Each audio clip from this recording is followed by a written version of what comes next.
Now, how about them damn Celtics? And we are back for another How About Them Celtics video. Sam and I are here recording on Tuesday, December 3rd, talking about the NBA Cup because the Celtics have officially been eliminated with the results of tonight's game. The Eastern Conference NBA Cup standings are wrapped up.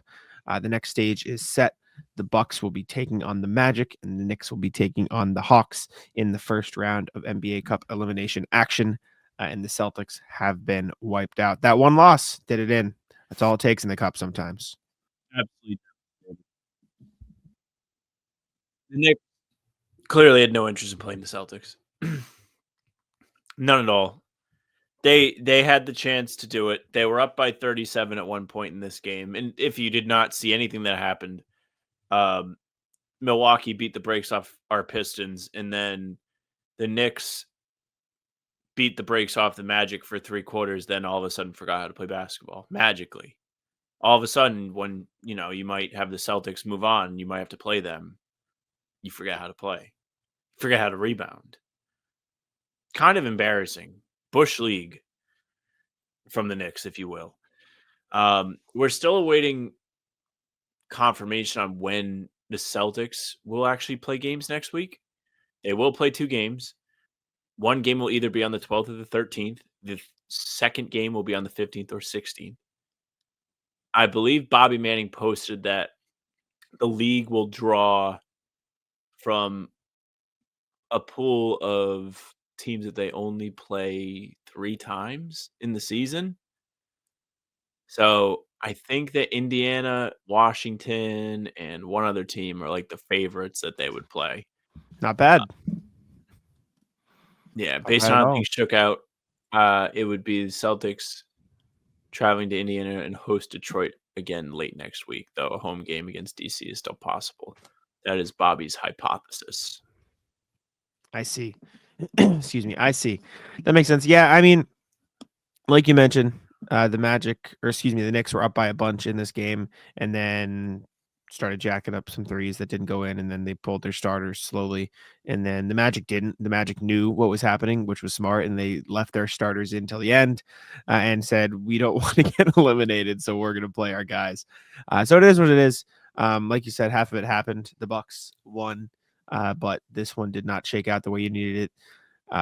And the Celtics will hope for the cup next year, I suppose. But like I said, we got Bucks, Magic, and Knicks Hawks. All things considered, pretty entertaining games just from a basketball NBA perspective. Like Bucks, Magic, 2 good teams. Bucks have been turning it around. Magic are one of the tougher teams in the league.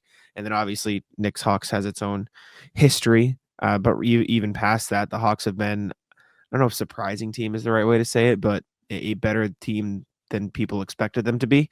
And the Knicks have been good. So pretty solid slate out of the East, but Celtics will not be a part of it. Also, the Magic can kick rocks. I don't want to hear anything about their 12 out of 13 before this game after what we just saw. Because this is on them, too. As much as the Knicks took their foot off the gas, like Orlando was a complete no-show until the game was dead. Like, shout out to Franz Wagner for playing hard for 1 quarter and doing something for 1 quarter. Because I didn't see anything from him when the game was close. When there was a chance, when there was life, when there was hope for the cup. Nothing. But all of a sudden, when they're down $1 billion, he can make baskets. It's tough, man. They did what they needed to do to advance in the cup. Once they saw light was out of the window, or all hope was lost to win the game, they said, you know what, let's at least salvage the NBA Cup, and they did that. Well, unfortunately, what it is Orlando. Orlando is terrified of the pressure of having to play a cup game at home in the quarterfinals. I see. They didn't want to disappoint the home fans. It's tough. It's tough. Knicks were making everything for these first 3 quarters. They turned it on like I think right at after halftime, and these guys were getting all of the Jalen Brunson foul bait calls, all of the Karl Anthony Towns threes were going down. I guess he was only 2 for 5, but I saw both of them. They're making everything, and then they got cold for like 5 minutes, and then Tibbs pulled the starters and brushed the hands off. That was that. Game was over. Matt Ryan tried his best, went 0 for 2 from 3. Celtics legend tried to keep the Knicks in it, but could not come through. And now it is what it is. I mean, this really does suck that they lost. because they lost to Atlanta. At the end of the day, that is why it happened. Yeah. An Atlanta game with no Trae Young, Yeah. in which they were up 15 points. Yep. They win that game. They're in the cup. They did not. So they're not. It is what it is. Who else is to blame? The Cavs are to blame because they no-showed on Friday. They embarrassed everybody by letting the Hawks walk all over them in a meaningful cup game. Some say more meaningful than the Celtics opener, because even though they lost, there was still plenty of time to recover. And if other teams actually carried their weight, they could have did it, but they didn't want to. I forgot the Celtics had a shot up at the end of that Hawks game to win it. I forgot how close it was. Like Jaylen Brown had a mid-range shot to win the game in the air, and it just didn't go down. That's the difference between the cup and not the cup. Brutal, man. All the people that have been crying about the cup that, oh, it's so complicated to understand, you get your wish. Like, also, I'll literally write a Celtics blog article about the cup, and people will comment like, who cares? Like, stop talking about this. Like, it's a competition you should want to win. I was on Twitter and someone responded like, we got to worry about point differential now. What do we even do? And how do I supposed to understand this? I'm like, it's fucking third grade math, dude. Are you, Yes. are you serious? If you're claiming to understand this, I don't know what to tell you. The people who are still claiming I don't understand it 2 years in are either, let me not say that, just haven't gone through the effort of trying to understand it, because it's not that difficult to understand if you just take 5 minutes and like look at it and like use your fucking comprehension skills to like understand how it works. The way it works is it's 3 groups per conference, 5 teams per group. Every team plays every team once. The best record from each of those things advances, and the tiebreaker is score differential. Stadium Pulse is on the screen for them right now. That's it. And then one extra team advances to make it 4th. And you know what the tiebreaker is? Record. And you know if 2 teams have the same record? Score differential. It's so unbelievably simple. Like, it is not that hard. I don't get why so many people are confused. Oh, I'm sorry. I forgot a point. If you beat the team that's ahead that you're tied with, that is the first tiebreaker. So in case that adds an extra layer, it's literally me. Like somebody that doesn't like the cup looking at a math problem and like the Stadium Pulse is going and the plus and minus just keeps changing back and forth. They don't know if it's addition or subtraction. It's just, if you don't understand it still and you're complaining because you don't understand it, it's solely on you. It's because you have not tried hard enough to understand it. That is it. That is point blank period. The only reason you don't understand it.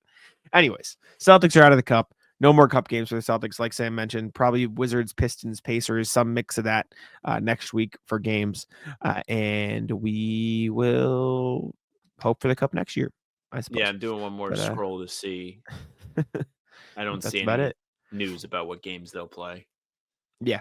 All right. Well, in that case, appreciate y'all for tuning in. Make sure to leave a like, subscribe to How About Them Celtics here, Spotify, Apple, all that stuff. Let me do this quick. Oh, yes. My advent calendar. Let me look at number 3. Actually, I'll read this. 'Twas the night before Christmas, when all through the house not a creature was stirring, not even a mouth. That was 1, mouse. Second day was the stockings were hung by the chimney with care in hopes that St. Nicholas soon would be there. 3, where is number 3? I got to find him. Up here by the snowman. Says, the children were nestled all snug in their beds while visions of sugar plum dance in their heads. Sam, would you like to guess what the shape is? Is it something to do with what we talked about today? No, I didn't even look at it. I just thought it'd be funny to have you guess a random object that could be on a chocolate. Is it like the like a peppermint swirl type design? No, it is a house. I believe it's supposed to be a gingerbread house, but it's legit just a house. But thanks, Mom. Merry Christmas. Love you. Appreciate the chocolate. We'll do number 4 tomorrow. The NBA Cup was played. People claimed not to care. The Celtics didn't make the quarterfinals, even though I hoped they'd be there. The Knicks had a chance to punch their ticket, but a matchup with the Celtics gave them a scare. Pretty good. It's a good rhyme scheme. Yeah. Not the rhyme scheme I thought you were going with. I thought you were going to go rhyme, but we went rhyme, not rhyme. So yeah, I tried. I liked it. Well, thank you all for tuning in. I'll let Sam take it out. Yeah, thank you very much for listening and watching. Make sure you subscribe, leave a like, comment. Just tell me how much you don't care about the cup. You can hit the bell because Jack and I are here every single day. Big day today. Pistons in town. Pre-game at 7 o'clock, I think. Game recap and full pod up the next day. You don't want to miss any of it. Hit the bell. You can find us on Spotify and Apple too. All pods and recaps are up there. So if you enjoy us, follow us, leave a 5-star review. We'd appreciate that. You can email us, hbtcpod@gmail.com. We love to hear from you guys. We read the emails every single recording of the pod. So get them in, hbtcpod. As you hear this, we're probably recording pretty soon because we both have to go to the game. hbtcpod@gmail.com. The socials are How About MCs, Twitter, Instagram, and TikTok. Facebook's the name of the pod. All streams are there. They're on YouTube. They're on Twitter. Jack's Twitter is Jack's1NBA. Mine's at Sammy France NBA.